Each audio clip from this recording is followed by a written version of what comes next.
Alright everybody, welcome back to BALATRO once again. Let me turn the brightness here. It's a bit too bright, but you know what? We're doing it anyways. This time we're going to be going with the black deck, because this allows us to have extra jokers for one less hand. It's a very big debuff, but it's also a very big buff at the same time. Do I think it's probably the best? No, but I haven't played enough to understand if it is or not. I'll just play this hand.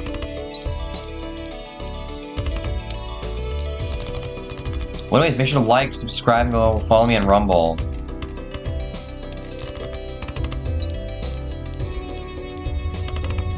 You know, I don't know what I'm doing right now.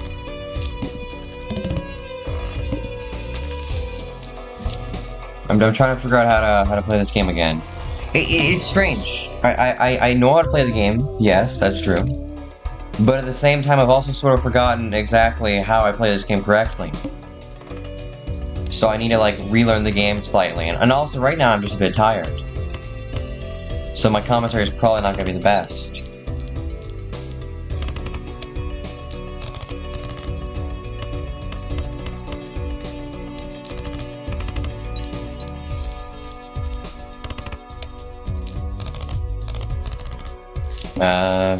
Yeah, we won that. You know, honestly, I think I'm gonna do another video today as well, for the first time in a while. Because I think just doing BALATRO is not good for views. But at the same time, I'm not entirely sure. Just doing BALATRO might not be the worst for views either. But I also feel like if I just do too much of the same thing, it doesn't really feel like normal on this channel. I want to play a variety of games, and also, dude, I have started so many series on YouTube in this last year, and I've completed like none of them. I honestly think that this entire year I've started like a ton of series, and I have not finished a single one. Like, I remember even I tried to do a Hat in Time for a little bit again, but then I just stopped. I don't even know why. I keep saying like, oh, I'm gonna go back. I'm gonna start doing the thing where I do one new series and one old series. But I never actually do that. Because when I actually go look for the old series, I'm like, I mean, yeah, I could do that, but it's just a bit boring. It doesn't really get as many views. That's probably one of the problems, honestly, because when I was making more videos... Oh wow, we lost. Let's just play the red hand again, red deck. Because when I was making more videos, and I was actually playing just video games I liked, that got views. But now I'm just playing random games on my YouTube channel for a few weeks, and then I'll just stop playing it. I mean, listen, this BALATRO series is not going to be a full playthrough of BALATRO. I'm just going to play this game until I'm done with it, and then it's going to be off the channel.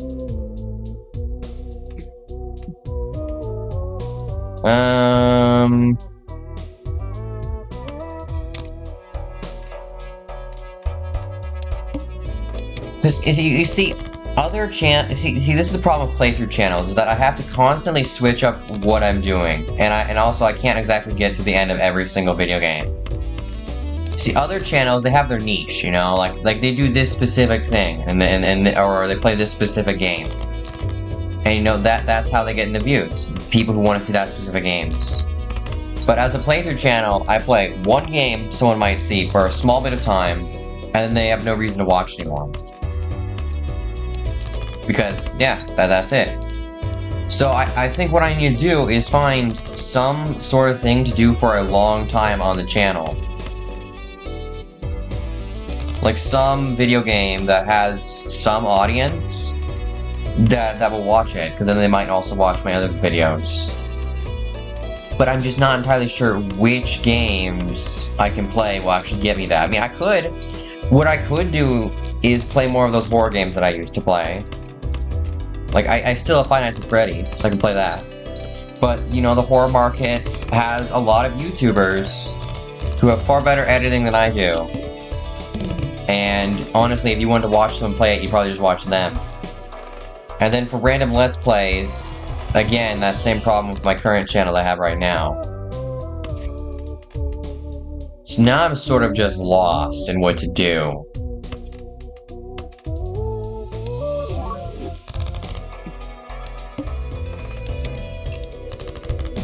And also, you know, Let's Play channels take a very long time to grow, and then they don't grow very big, you know? Unless you get, like, super lucky and you do the right thing at the right time. Or you appeal to children with editing and video games. And bad content, so you make, like, 10 a day.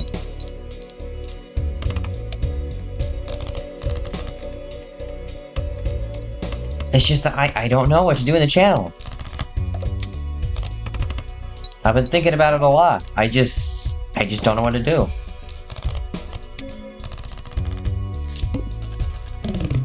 I mean, I could do probably story explain videos. My editing's not very good, so it's just gonna be gameplay with me talking about the video game or story explain, that sort of thing.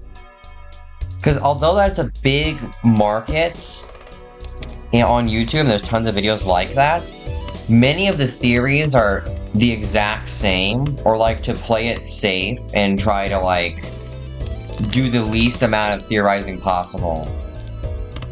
Or they do the most amount of theorizing possible and ignore everything inside the actual game. So it just comes down to what I have to do.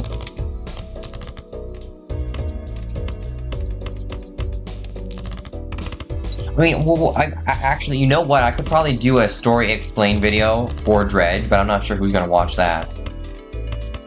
Although, to be fair, I haven't actually seen many story explain videos on Dredge, but that also probably means there's not really a market for it.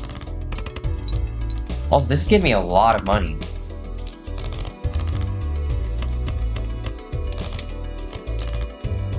Alright, now, oh yeah, like let's talk about.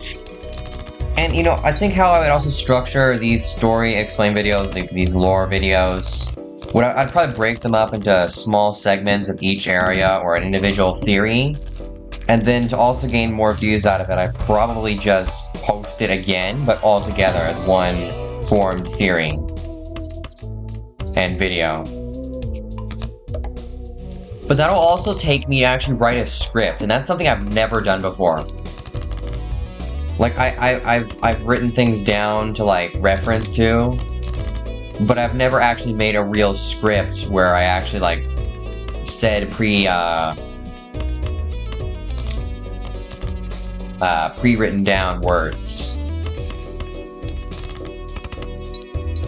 But, you know, there's a first time for everything, and the channel might need a bit of diversity, you know? In what I post.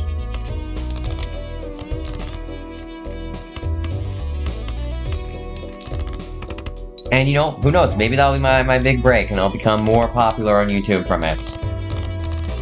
I don't know. And I won't until I actually try doing it.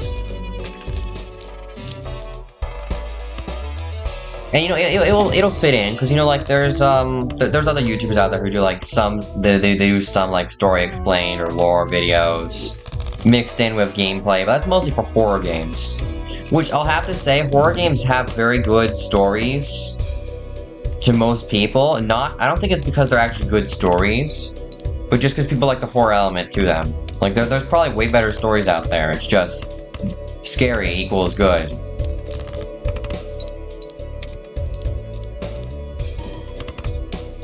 We do the Baron, though, so that means I don't want to play king cards. Alright, we gotta win this next hand here, otherwise we just lose. Come on, give me good stuff. Alright, ace, ace... Shoot. Yeah, we're gonna have to play the king, if we're gonna have any chance. No, we don't win. Wow, okay, we're just getting destroyed every single time. Okay, let's try the blue jack. It's probably because I'm talking more than actually playing. I'm sort of going on autopilot right now, instead of actually thinking about my plays. And also, a lot of channels, I think, start out as a Let's Play, but then they end up something else. They either become, like, lore explained, or a specific niche for some video games, or... Like, what I'm doing here is I'm playing a wide collection of games. Many other Let's Players will stick to one type of game, like zombie games, horror games, roguelikes. They don't have variety. They might have started with a bunch of variety, but then they find what gets them views, and then they stick with that. And I haven't done that yet, because I haven't found what gets me views. And even if I did, I might not want to stick with that.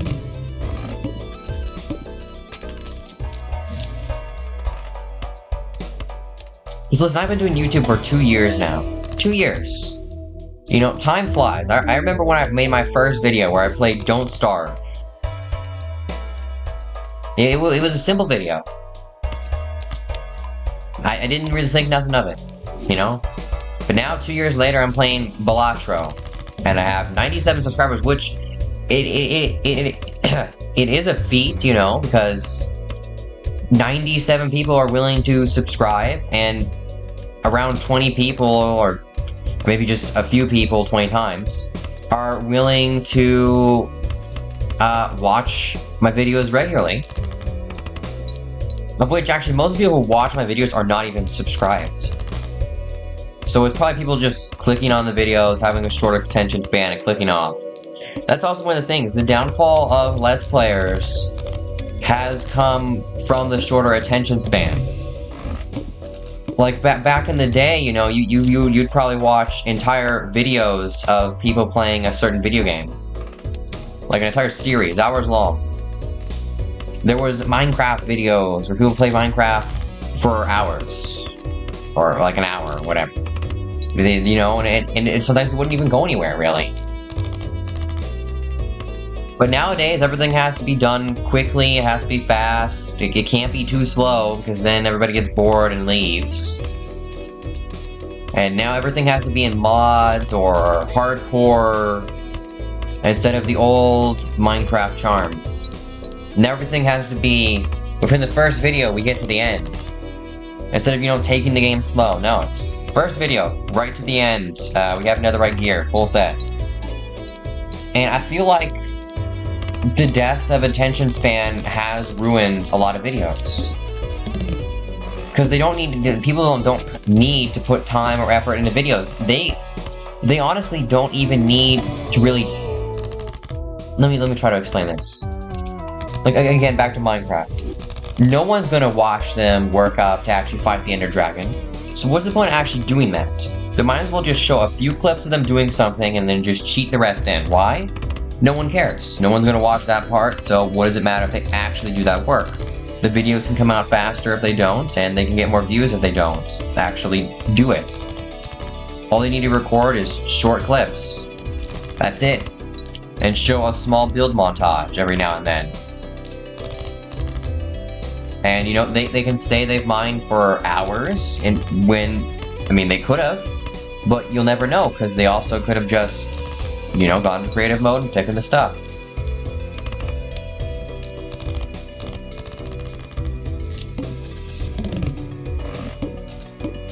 I don't know, man. And also, you know, like, a lot, also, I feel like back in the day, it was YouTubers who made video games popular. I feel like that's sort of the thing nowadays, but I also feel like it's a bit in the reverse, where a YouTuber makes a game popular, and then that game makes another YouTuber popular. And also, nowadays, people only really play indie games, and they don't really stick around long. Like these indie games are not really meant to be played very long. They're short things that die out, whereas other series have more dedicated fan bases and more video games, which I'm not saying that's a good thing. I'm just saying, like, a YouTuber will do one video of some random indie game, make money off of it, and then go on to the next indie game. At least for those types of channels. I mean, there are a few indie games that, you know, they've stuck around a good bit. And then also, the whole mascot horror franchise has sort of been ruined. Because I think Bendy the Ink Machine was good mascot horror. Like, Five Nights at Freddy's, that was good. Bendy the Ink Machine, that was also good. But I feel like in the new modern age, we're getting things like Garden of Banban, the new Poppy Playtime stuff, and it's just not as good, because it went from horror with some story and a cool theme to copy the exact same thing over and over again with a similar story of people being turned into monsters via, like, experiments, abandoned location, and a similar story. And then there's also that one big monster that is everywhere and rules the evil side or something. And then also the gameplay is just really a glorified walking simulator or a fetch quest. I feel like mascot horror can be done well. It's just that it's easy to not do it well and then just make money off it and just let it die.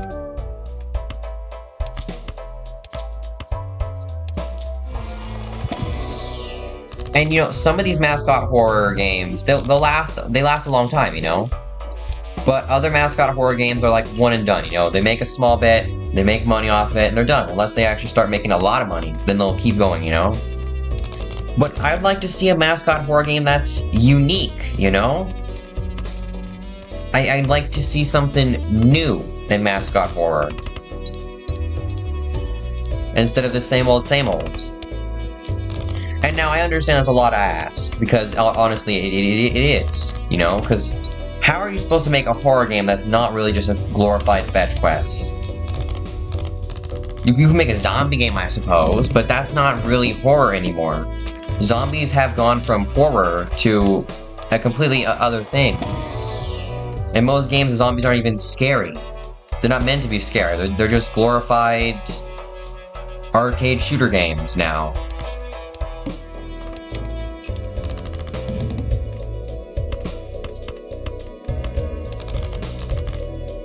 I don't know. And also, the reason I say Bendy the Ink Machine is good is it is really just a glorified fetch quest. I'll admit it. Alright, I'll admit that, yeah, it is really just a glorified fetch quest. But, at the same time, it also does some things unique. Other video games like that, it's the exact same fetch quest. Bendy and the Ink Machine at least added some variety to it, or had you unlock new areas as you go on.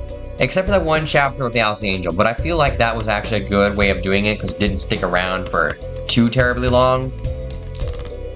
And it was also not too short, either. And then the rest of it had you advance forwards, you know, like solve puzzles. But the new mascot horror games are either entirely linear, with no, like, exploring around the area to actually unlock things or find things and do things well. And the story also degrades over time, because I feel like they had an idea originally in these mascot horror games, but to make it last longer, that way they can rake in more money from people buying it, from watching YouTubers play it, they need to make more chapters, longer games. And that's another thing. Bendy the Ink Machine did chapters, and then everybody has to copy them. I'm not sure they actually did it first, they probably didn't. But they're probably the first mainstream ones to actually do a horror game of chapters that I know of, at least. I might be wrong here. I very well could be. I wouldn't be surprised. And now everybody's doing chapters, and it's smart, you know, because they can constantly produce more content about actually making a second game. They don't have, they can make the game free and then like sell DLC chapters. I don't know how well that actually work out. Probably not very well. But what they can also do is they can release the game for like $20, which most people won't buy, except for a few YouTubers who'll play it. And then they'll slowly release more and more chapters, and eventually people will buy it just to see what will happen. Or because the YouTuber they like play it. They don't even really have to play it, they just have to buy it. That's the thing. They can make the later content in the game worse and worse, because not many people are actually going to get there. They're only going to play the first parts. That's why you got to make the first parts as good as you can. It's got to be golden. It's got to be the best of the best that you can produce. Then as things go on, you let the content become worse and worse because it costs you money. And if you want to make more money off it, you have to sacrifice the quality. Because nobody's going to get there, so there's no point in making the quality great. And for the few YouTubers who do get there, you're going to get more... You're going to get more views, or actually more people are going to watch the videos of YouTubers being mad at a video game and raging about it and being upset that it's gotten worse and complain than they are going to watch people actually enjoy a video game and like the video game and and they're just gonna not. They don't care if the YouTuber likes the game. They prefer it if they don't. In many of these cases.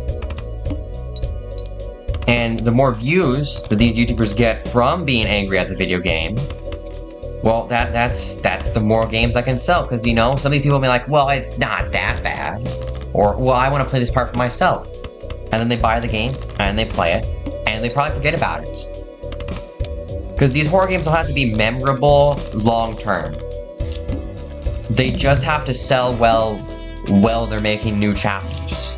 Once they stop making new chapters, there's no point in really updating the game anymore or doing anything else. They just gotta move on to the next project.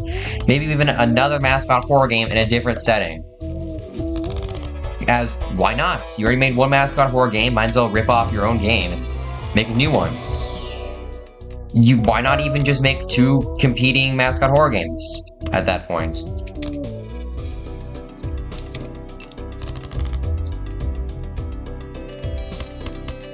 Alright,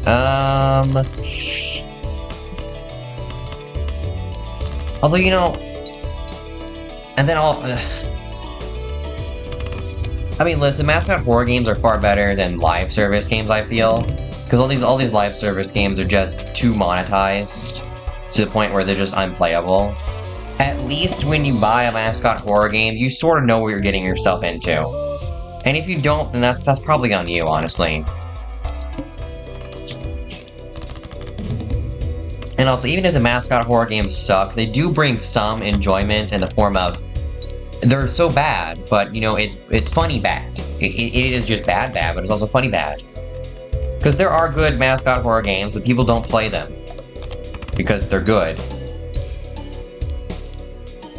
And also, you know, probably a lot of people play mascot horror games just to play a mascot horror game. They probably just like mascot horror games and just play it, because it is one. And also, you know, I used to like Five Nights at Freddy's. A lot, actually. But, like, FNAF Security Breach, I feel like, was so different from all the other FNAF games that I did not like it. Because it wasn't the FNAF I liked. And all this new lore stuff, I don't like either. Because, listen, I was never really into the lore of FNAF. I felt like it was a bit out there, and I feel like it was also meant to end way sooner than it has. Like, listen, honestly, they really should have probably just ended the actual story we had. And then they could have developed on a different story.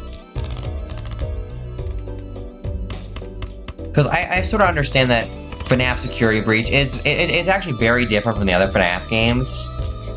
Because, you know, it's nothing like them. Basically, all the parts that have been in the series forever, no, not there anymore. But it's not exactly in the worst way possible, alright? Listen, just because I don't like it doesn't mean it's the worst thing in the world, alright? I'd still play it.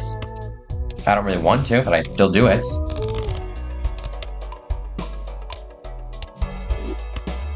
And yeah, and then FNAF Ruin, I don't understand at all. I don't even know what's going on there. I mean, I think it's a shorter experience than FNAF Security Breach, but in a good way, because it allows it to push you and see things when it wants you to see things. Instead of you wandering around and then you seeing something, and then you only be able to understand that thing once you got into a later part of the game that you were supposed to see first, to understand what you first saw. That is bad gameplay. Versus being able to see something and then understand it is good.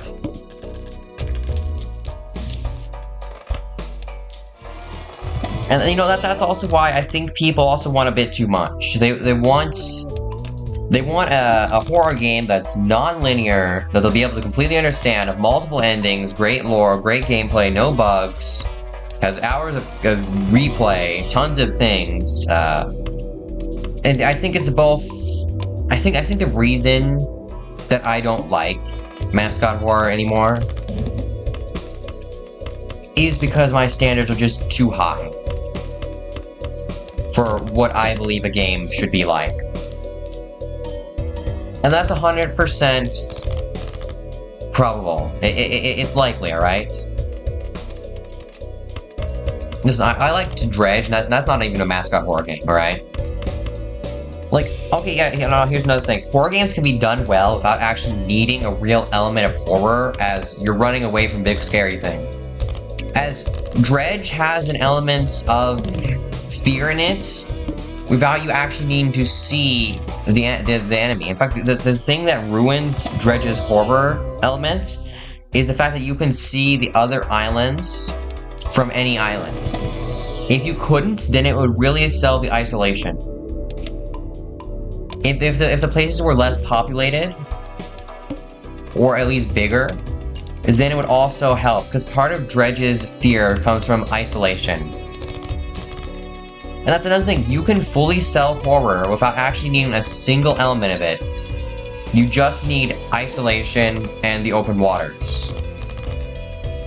As, you know, mystery in itself is a fear. Humans, you know, they fear the unknown. Which I think is why the ocean is a great place to make a horror game take place. In fact, I don't understand why we haven't gotten more horror games like Dredge, where you drive around in a little boat and go fishing. Because, you know, I'm perfectly fine if games taking inspiration from things rather than stealing. Because, you know, stealing, yeah, that's bad. But inspiration, that's not bad. Like, if you're gonna rip off Dredge and literally copy every single thing, that's bad. If you're gonna make a game that's similar enough to Dredge where you can tell, oh yeah, this is like Dredge, but different, that's good. You don't want it to be Dredge but riff-off. You want it to be Dredge but different. And also, you don't need a huge story. It does not have to be complicated. I feel like people, for some reason, think that every story in a video game has to be super complicated to where you have to dedicate your next 2 months to understanding it and theorizing about it, and it's never going to be confirmed nor denied. But I feel like it'd be better to add smaller bits of lore that you can actually understand. Which is something I've already said.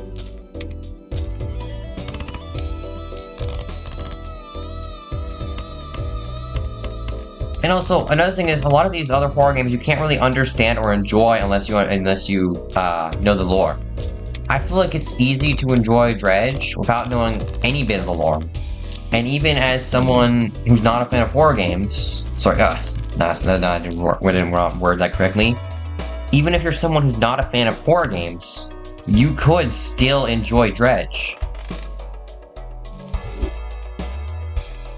That's another problem with all these new mascot horror games. If you don't like horror games, and you don't like fetch quests, then you're not gonna like it, and you're not gonna buy it. But if they were to make a horror game that has horror elements, but also other gameplay, then you can like it and play it. It's like Lethal Company, actually. That game is horror, but it's also comedy horror. Because, you know, it's funny, right? But, another thing is, you can play Lethal Company, not enjoy horror in the slightest, but still enjoy the game, because it has other elements. And then there is a problem with all these Lethal Company-like games, is the fact that they're all just rip-offs of Lethal Company. There's no point in playing them when you can just play Lethal Company. Like, we need... Imagine like a fishing game in the elements of Dredge, and a bit of Lethal Company, you know? It could be, you know, first person, and instead of taking place in the vast open ocean, it can take place in a contained area, you know, maybe like a few lakes, some rivers, and a bit of the ocean. But, you know, there's gotta be like the element of horror, so you add in a, let's just say, the goat monster, and you know, it's only on land, it can't go into the ocean, which means you're safe-ish while fishing, but you also have to be aware of where you are and where it is when you actually land your boat and go to sell your fish. And then, you know, you gotta add in some other entities as well, because it gets a bit stale if only one, so, you know, maybe you add in some guy called, the Headless Man. And, he only moves when you look at him. How about that? Yeah. That's not been done before. It's only when you don't look at him. So how about, yeah, he moves only when you look at him. And then, you know, to make sure the sea, water area is not the safest place in the world, You add a sea monster. It pretends to be like a piece of wood with a bird on top of it, but what it actually is like a giant alligator monster. And then also, because there has to be some element of eldritch horror, or at least some reason to be selling these fish other than survival for some reason, you have to throw fish into this bottomless pit to feed the monster. That way it won't kill you. Like there. That is a decent enough setting for a horror game similar to Lethal Company. I feel like Lethal Company likes are the new mascot horror. I feel like mascot horror is dead now, sort of. And we've gone on to lethal likes, which is what I'm going to call them. But then again, maybe Lethal Company will die out too soon. And in this new day of indie games, in this new era of indie games, these games don't last long in the public view. They die out and then something new replaces them. Like, I feel like Enter the Gungeon and Binding of Isaac were really big. And then people started making games like them, and they're still big. They're just not exactly known by everybody. There's many games like them, and everybody has their own game they like. There's different elements to it. So I feel like Lethal Company did do good, but I also feel like it's not gonna last, Lethal Company itself.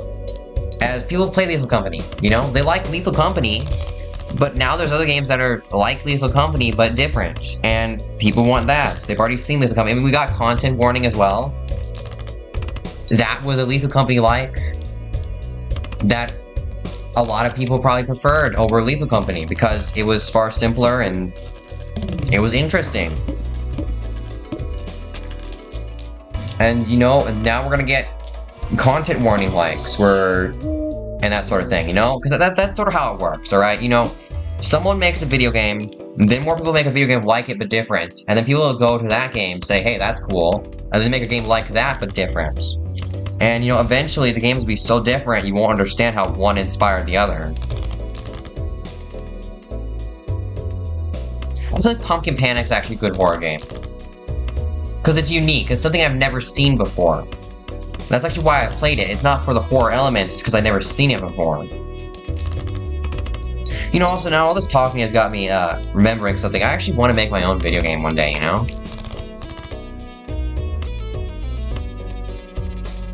That'd be cool.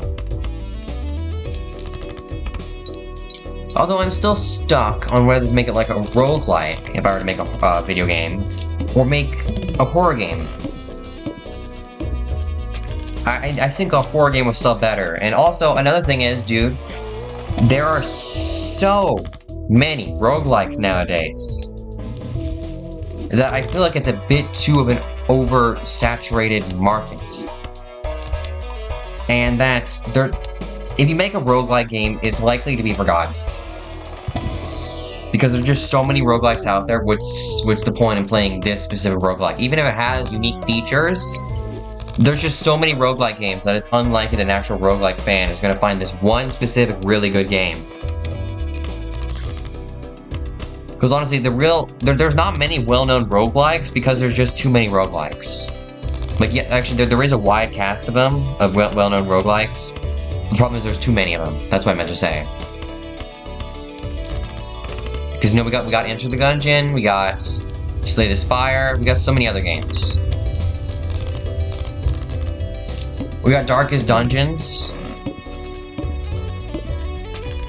I feel like a lot of people also rely too much on roguelikes as a crutch, you know? Like, instead of making a good game, they mask bad leveling with meta progression.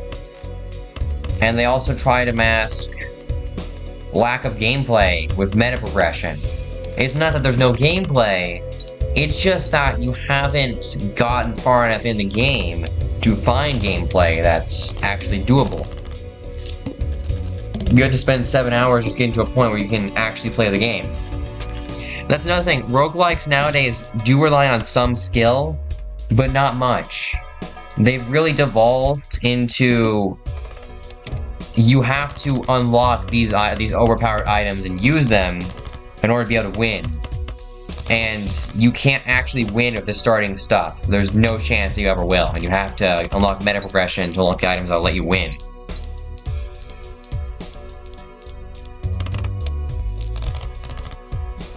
And then also there's going to be overpowered characters and bad balancing everywhere, because let's be honest, it's hard to balance a roguelike and make everything viable. That's why people use rarity systems in video games instead of... And now, rarity systems can be used for balancing in a way, but they're often not. That's what I see, at least. They're used in a way where they cover up bad balancing. It's like they made all this stuff, and they saw that something was too overpowered, so they made it a legendary with a higher, with a lower drop rate. So now you either never see the item, or when you get the item, the game's just over, because you're too strong. And the common items are so trash that the moment you can drop them, you want to drop them. So even if they're cool, you just don't want them because they suck, and there's no point in using them.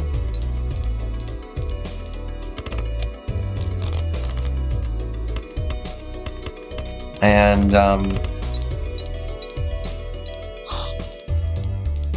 you have, no, I guess you could also say that all these new lethal-likes are also roguelikes, and they cover up their lack of a real gameplay loop with you die, you had to restart. Because that's another problem, the gameplay loop in a lot of these video games is bad. I mean, there are video games where the whole point is to play the game. It's like you play a certain part that you don't like to do something that you do like. It's like, let me try to think about this a little bit. It's like it has a very boring gameplay loop, but it has one good bit of gameplay. So you're trying to rush past all the boring stuff to do the good stuff. Or, the gameplay sucks so much that you try to automate everything.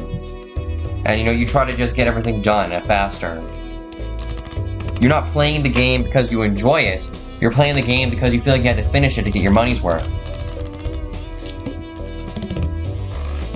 And you feel like you want to play the game, you know, really fast and really efficiently, just because it's boring and you don't like it. Which I feel is not good to have in a video game.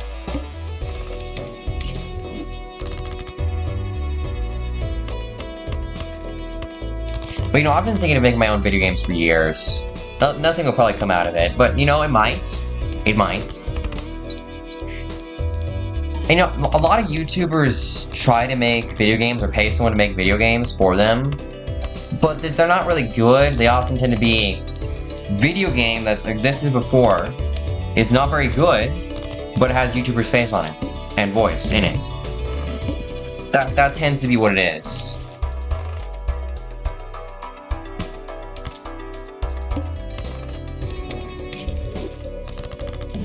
Where I feel like they really should put more work into these video games they try to make and sell to their audience. They don't have to, but I feel like they should. What am I missing here? Oh, Queen. There we go.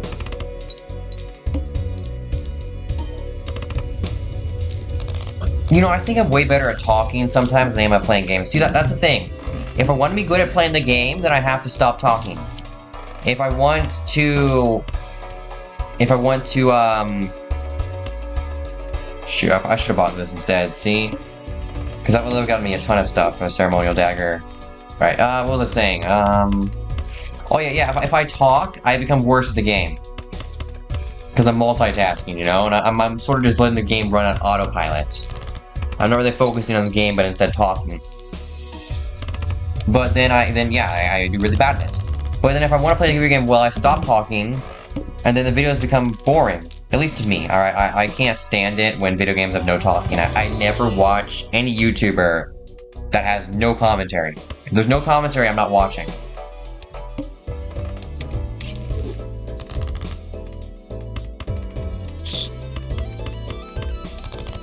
You know, sometimes I feel like I can talk forever and forever, like today, what I'm doing right now. But other times I don't. You know, sometimes I feel like I talk too much about the video game I'm playing, and it just really does not work well. Or I feel like if I ramble about something random that people will want to hear about, then, you know, maybe it'll sound better.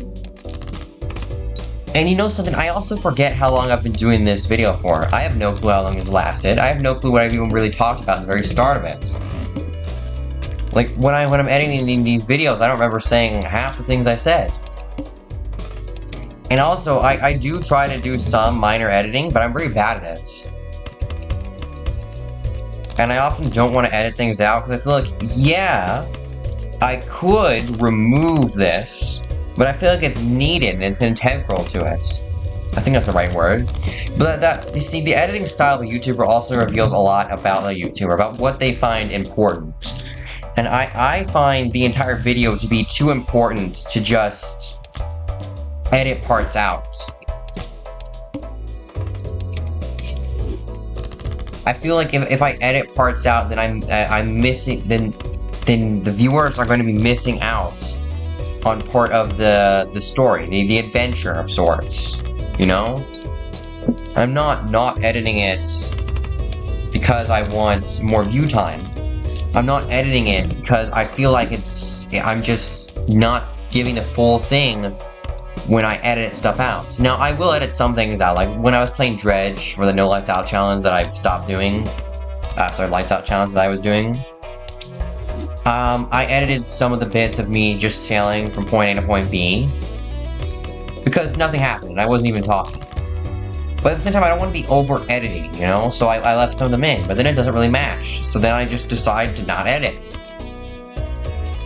Which, it doesn't work out the greatest most of the time. And honestly, there's probably videos I've made where I wish I could go back and maybe edit some things out to make it a more smooth experience. But also, that's sort of what I'm trying to do here, and trying to sell. I'm trying to sell the full gameplay, not just parts of it. That's why I liked watching Let's Plays, is because you got to see basically the whole thing. Who's this? Kano? Joker gains 1 mult when a face card is destroyed. Interesting, interesting. Guess we're going no face card. I mean, this would give us 20. That's a lot. We're not gonna do that. We're gonna keep this guy to the left. Alright, what was I saying?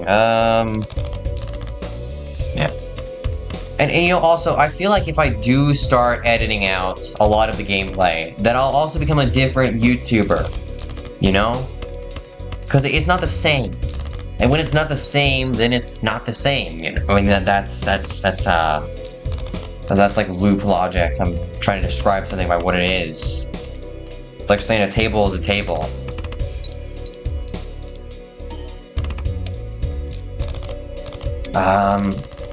What I'm trying to say is, I don't want to become too much of a different YouTuber from when I started, because then I feel like I've made something new, and it's not what people subscribed to watch.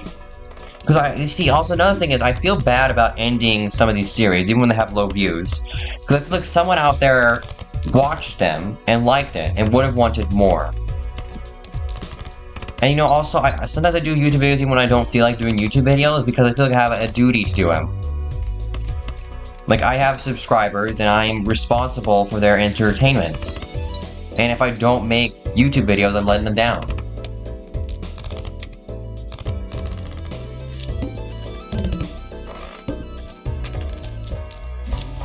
And you know, I don't like letting people down. That's not what I like to do. And also, I just, you know, I never knew this before I actually started doing YouTube, but I suck at video games. Unless I actually really try. Because one of my problems is I have a lot of mechanical knowledge of video games, but when it comes down to actually playing them well, no, I can't do that. I can give advice on the mechanical knowledge and how to actually play these games, but actually playing them, that's another story. Alright, I'm not too good at. Although I'll say, if I constantly play a video game or keep playing it, I'll eventually be able to do this. It's not that hard, these video games that I play. And honestly, most video games you can probably just brute force your way to the end. But you know, I just feel like I'm not very good at these video games. And also, here's another thing, back to the whole video game thing that I was just talking about. A lot of video games want to mask, They want to pad out the video game with difficulty. Instead of making it interesting to play, they make it difficult.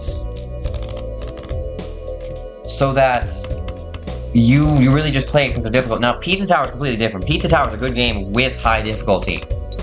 But there are video games out there that have high difficulty trying to mask good gameplay. Because you see, I often find the complexity is used to hide a bad game. The more complex a game is, the easier it is to hide bad gameplay, bad story, bad mechanics. And because instead of thinking that it's bad and it was made wrong and it needs to be fixed and this is not good, you think, no, it's you. You're just playing it wrong. It's not that this game fundamentally doesn't work. It's that you're just bad. But in many cases, that's not the case.